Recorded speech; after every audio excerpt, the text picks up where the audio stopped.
भारतवर्ष के लिए 22 जनवरी 2024 का दिन इतिहास के पन्नों में हमेशा हमेशा के लिए दर्ज हो गया। अयोध्या के राम मंदिर में हुए रामलला की प्राण प्रतिष्ठा के इस ऐतिहासिक पल का धरती से लेकर अंबर साक्षी बन गया। रामलला की इस प्राण प्रतिष्ठा के पावन दिन पर पूरा देश श्री राम की भक्ति में डूबा नजर आया। अयोध्या नगरी को दुल्हन की तरह सजाया गया था, तो वहीं राम नगरी का हर नजारा अलौकिक और अद्भुत नजर आया। देश के प्रधानमंत्री नरेंद्र मोदी अपने हाथों में चांदी छत्र लेकर मंदिर में दाखिल हुए। मोदी ने मुख्य पुजारी सत्येंद्र दास से कलावा बंधवाया और उनके पैर छुए। संतों ने उन्हें उपहार स्वरूप सोने की अंगूठी भी भेंट की। प्राण प्रतिष्ठा के बाद प्रधानमंत्री मोदी ने मंदिर परिसर में मौजूद लोगों के सामने 11 दिन का व्रत तोड़ा। 22 जनवरी को अयोध्या के राम मंदिर में रामलला की प्राण प्रतिष्ठा संपन्न हो गई। शुभ मुहूर्त के अनुसार दोपहर 12:10 पर संकल्प के साथ रामलला के पूजा की विधि शुरू हुई। श्री राम विग्रह के प्रथम दर्शन भी हो गए। पीएम मोदी ने आरती के साथ पूजा पूरी की। उनके साथ गर्भगृह में राष्ट्रीय स्वयंसेवक संघ के सरसंघचालक डॉक्टर मोहन भागवत, उत्तर प्रदेश की राज्यपाल आनंदीबेन पटेल, मुख्यमंत्री योगी आदित्यनाथ मौजूद रहे। सोमवार 22 जनवरी की सुबह मंत्रों के उच्चारण के साथ रामलला को जगाया गया। इसके बाद वैदिक मंत्रों के साथ मंगलाचरण हुआ। 10 बजे शंख समेत 50 से ज्यादा वाद्य यंत्रों की मंगल ध्वनि के साथ प्राण प्रतिष्ठा कार्यक्रम की शुरुआत की गई। दोपहर 12:29 पर प्राण प्रतिष्ठा की मुख्य विधि शुरू हुई और 84 सेकंड में ही मूर्ति में प्राण स्थापना हो गई। इसके बाद प्रधानमंत्री मोदी ने मंत्रोच्चार के साथ श्री रामलला के चरणों में जल अर्पित किया, फिर अक्षत और पुष्प चढ़ाए, फिर नैवेद्य लगाकर आरती के साथ पूजा पूरी की। इसके बाद पीएम मोदी ने रामलला को साष्टांग प्रणाम किया और संतों का आशीर्वाद लिया। 11:55 पर मंदिर के उत्तरी द्वार से पीएम मोदी मंदिर परिसर में पहुंचे। हाथ में चांदी का छत्र और रामलला के वस्त्र लेकर सीधे मंदिर के अंदर गए। यहाँ संघ प्रमुख मोहन भागवत, राज्यपाल आनंदीबेन पटेल, मुख्यमंत्री योगी आदित्यनाथ पूजा में शामिल हुए। 12:10 पर राम मंदिर के मुख्य अर्चक पंडित मोहित पांडे ने सबसे पहले शुद्धिकरण कराया। हाथ में जल लेकर पूजा और प्राण प्रतिष्ठा का संकल्प कराया। इसके बाद प्राण प्रतिष्ठा की मुख्य विधि शुरू हुई। 12:15 पर प्राण प्रतिष्ठा की पूजा शुरू हुई। रामलला विराजमान और तीनों भाइयों की प्रतिमा के सामने बैठकर पीएम मोदी ने पूजन किया। गणपति पूजा हुई। रामलला को विभिन्न पूजन सामग्रियां और फूल चढ़ाए गए। 12:25 रामलला की आंखों से पट्टी हटाई गई। पीएम मोदी ने प्रतिमा का पूजन किया। प्रतिमा के चरणों में कमल के फूल अर्पित किए। 12:29 से 12:31 तक कमल के फूल से पीएम मोदी ने प्रतिमा पर जल छिड़ककर प्राण प्रतिष्ठा की मुख्य विधि को पूरा किया। रामलला के विग्रह पर अलग अलग पूजन सामग्रियां चढ़ाई। रामलला की पूजा की और धूप आरती की। पीएम मोदी समेत सभी अतिथियों ने रामलला की दीपों से आरती की। आरती के दौरान पीएम मोदी ने चमर डुलाकर रामलला की सेवा भी की। 12:55 पर रामलला की प्राण प्रतिष्ठा का विधान पूरा हुआ। पीएम मोदी ने गर्भगृह से निकलकर रामलला को साष्टांग प्रणाम किया।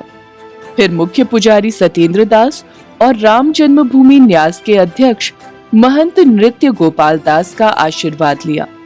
प्राण प्रतिष्ठा के बाद प्रधानमंत्री ने निर्मोही अखाड़ा के स्वामी गोविंद गिरी के हाथ से जल पीकर 11 दिन का उपवास खोला। वहीं शाम को राम की पैड़ी पर 1 लाख से ज्यादा दिए जलाकर दीपोत्सव मनाया गया। गर्भगृह में सभी विधि विधान संपन्न करने के बाद प्रधानमंत्री नरेंद्र मोदी ने लोगों को संबोधित भी किया। मोदी ने 35 मिनट के भाषण की शुरुआत राम राम से की और जय सिया राम से अपने भाषण को खत्म किया। पीएम ने इस दौरान मंदिर निर्माण में देरी होने के कारण प्रभु श्री राम से माफी भी मांगी, साथ ही न्यायपालिका को धन्यवाद दिया। पीएम ने अपने भाषण के दौरान 114 बार राम का नाम लिया। पीएम मोदी के भाषण की महत्वपूर्ण बातें। मोदी बोले, रामलला अब टेंट में नहीं, दिव्य मंदिर में रहेंगे। राम मंदिर के निर्माण के बाद से देशवासियों में नया उत्साह पैदा हो रहा था। आज हमें सदियों की धरोहर मिली है, श्री राम का मंदिर मिला है। 22 जनवरी 2024 का ये सूरज एक अद्भुत आभा लेकर आया है। ये कैलेंडर पर लिखी एक तारीख नहीं, बल्कि ये एक नए कालचक्र का उद्गम है। लोग इसे हजारों साल याद करेंगे। पीएम ने कहा कि आज गांव-गांव में एक साथ कीर्तन संकीर्तन हो रहे हैं। आज शाम घर घर राम ज्योति प्रज्वलित करने की तैयारी है। पीएम ने कहा कि अपने 11 दिन के व्रत अनुष्ठान के दौरान मैंने उन स्थानों का चरण स्पर्श करने का प्रयास किया जहां प्रभु राम के चरण पड़े थे।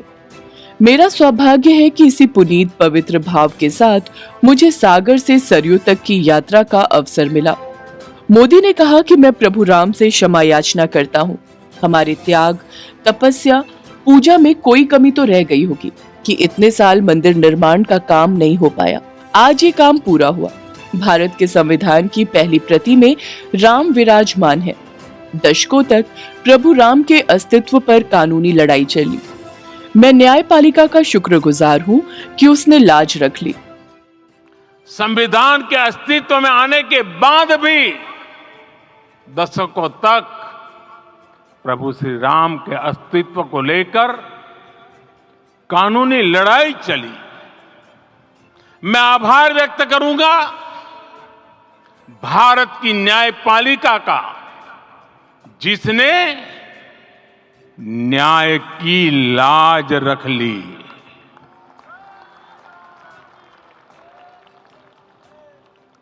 न्याय के पर्याय प्रभु राम का मंदिर भी न्यायबद्ध तरीके से ही बना। प्रधानमंत्री ने कहा, कई राष्ट्र अपने ही इतिहास में उलझ जाते हैं। जब भी उन्होंने इतिहास की गांठें सुलझाने का प्रयास किया, मुश्किल परिस्थितियां बन गईं। हमने जिस गांठ को भावुकता और समझदारी के साथ खोला है, वो बताता है कि भविष्य बहुत सुंदर होने जा रहा है। कुछ लोग कहते थे कि राम मंदिर बना तो आग लग जाएगी। राम मंदिर किसी आग को नहीं, ऊर्जा को जन्म दे रहा है। राम आग नहीं, ऊर्जा है। राम विवाद नहीं, राम समाधान है। राम सिर्फ हमारे नहीं, सबके हैं। राम वर्तमान नहीं, अनंत काल है। ये मंदिर महज देव मंदिर नहीं, भारत की दृष्टि दर्शन का मंदिर है। राम भारत का विचार विधान है। राम भारत का चिंतन, चेतना, प्रवाह, प्रभाव, नीति, निरंतरता है। राम विश्व है, विश्वात्मा है। इसलिए जब राम की स्थापना होती है तो उसका प्रभाव हजारों वर्षों के लिए होता है। प्रधानमंत्री ने कहा, ऋषियों ने कहा है कि जिसमें रम जाए उसी में राम है। हर युग में लोगों ने राम को जिया है। हर युग में लोगों ने अपने अपने शब्दों, अपनी अपनी तरह राम को व्यक्त किया है। ये राम रस निरंतर बहता रहता है। आज के इस ऐतिहासिक समय में देश उन व्यक्तित्वों को भी याद कर रहा है जिनकी वजह से शुभ दिन देख रहे हैं। हम कार सेवकों, संत महात्माओं के ऋणी हैं। प्रधानमंत्री ने कहा, युवा शक्ति चांद पर तिरंगा फहरा रही है तो 15 लाख किलोमीटर दूर अंतरिक्ष में यान पहुंचा रही है। आने वाला समय अब सफलता का है। आने वाला समय सिद्धि का है। ये राम मंदिर भारत के उत्कर्ष उदय का साक्षी बनेगा। मंदिर सिखाता है कि लक्ष्य प्रमाणित हो तो उसे हासिल किया जा सकता है। शताब्दियों की प्रतीक्षा के बाद हम यहाँ पहुंचे हैं। अब हम रुकेंगे नहीं। रामलला की प्राण प्रतिष्ठा के मौके पर दिग्गज बिजनेसमैन, बॉलीवुड और साउथ के कई सेलिब्रिटीज पहुंचे। फिल्मी हस्तियों में अमिताभ बच्चन, अभिषेक बच्चन, रजनीकांत, चिरंजीवी और उनका बेटा रामचरण, माधुरी दीक्षित और उनके पति डॉक्टर श्रीराम ने, कंगना रनौत, रणबीर कपूर, आलिया भट्ट, रणदीप हुड्डा और पत्नी लिन लैशराम, विकी कौशल और Katrina Kaif, singer Sonu Nigam, Hariharan, Shankar Mahadevan, director producer Subhash Ghai, Rajkumar Hirani और मधुर भंडारकर शामिल हुए। दिग्गज उद्योगपति रिलायंस ग्रुप के मुकेश अंबानी और उनकी पत्नी नीता अनिल अंबानी, बिरला ग्रुप के कुमार मंगलम बिरला, एयरटेल के मालिक सुनील भारती मित्तल साउथ भी प्राण प्रतिष्ठा समारोह का हिस्सा बने। गर्भगृह में स्थापित रामलला की प्रतिमा बनाने वाले मूर्तिकार अरुण योगीराज भी समारोह में पहुंचे। उन्होंने कहा, मैं दुनिया का सबसे भाग्यशाली व्यक्ति हूँ। वहीं कार्यक्रम में शामिल होने से पहले अनुपम खेर ने हनुमानगढ़ी में दर्शन किए। कहा, प्रभु राम के पास जाने से पहले हनुमान जी के दर्शन करना बहुत जरूरी है। हिंदू धर्म में ऐसा माहौल पहले कभी नहीं देखा। ये ऐतिहासिक है। आपको बता दें कि 23 जनवरी से भक्तों के लिए रामलला का मंदिर खोल दिया जाएगा, यानी कोई भी श्रद्धालु मंदिर में जाकर रामलला के दर्शन कर सकेगा। अगर आपको हमारा ये वीडियो पसंद आया हो तो हमारी इस वीडियो को लाइक और चैनल को शेयर और सब्सक्राइब जरूर करें।